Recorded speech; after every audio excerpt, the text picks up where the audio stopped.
Оштогу кесипке багыт берүүчү борбору шаардык социалдык коргоо башкармалыгында ачылган. Борборго жумасына 2 рет 9-11 класстын бүтүрүүчү класстары чакырылып окуудан өтүп турушат. Мы сегодня откроем ваши способности, ваши интересы, ваши скрытые таланты.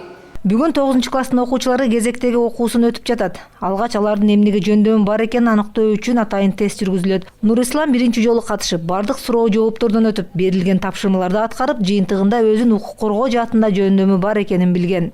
Мына тестте өттүк 9 кесиптенчи, 9 направленияда. Ошо өткөндөн кийин биз өзүбүзгө кандай кесип тандашты өзүбүз да түшүндүк да.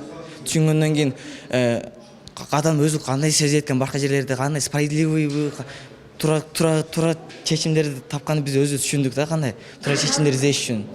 Кесипке багыт берүүчү борборго жалпы 12 мектептин окуучулары келишет. Аларга атайын адистер келечектеги кесибин туура тандап, аны улантып иштеп кетүүгө жол көрсөтүп, кеп кеңештерин беришет. После тестирования они проявляют свои таланты. Аталгандай эле кесипке туура багыт берүү максатыбыз. Көптөгөн окуучулар келип катышууда. Арасында абдан таланттуу, жөндөмдүү балдар бар. Архитектор, курулушчу, мугалим, дарыгер болууга жөндөмү бар экенин атайын тест жана көнүгүүлөр аркылуу аныктадык. Алардын көпчүлүгүнө жакындары көп деле кеңеш бере беришпейт. Не зная, они выявляют свои способности. Эмгек, социалдык камсыздоо жана миграция министрлиги тарабынан өлкө боюнча 9 кесипке багыт берүү борборлору ачылды. Бул аркылуу жаштар арасында жумушсуздук маселесин алдын алуу максатталган.